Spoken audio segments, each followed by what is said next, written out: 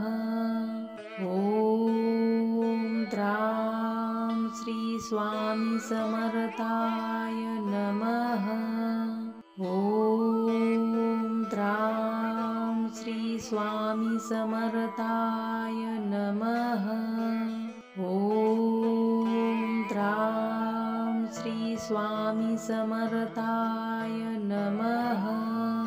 ॐ द्रां श्री स्वामी समर्थाय नमः। ॐ द्रां श्री स्वामी समर्थाय नमः। ॐ द्रां श्री स्वामी समर्थाय नमः। ॐ द्रां श्री स्वामी समर्थाय नमः। ॐ द्रां श्री स्वामी समर्थाय नमः। ॐ द्रां श्री स्वामी समर्थाय नमः। ॐ द्रां श्री स्वामी समर्थाय नमः। ॐ द्रां श्री स्वामी समर्थाय नमः। ॐ द्रां श्री स्वामी समर्थाय नमः। ॐ द्रां श्री स्वामी समर्थाय नमः। ॐ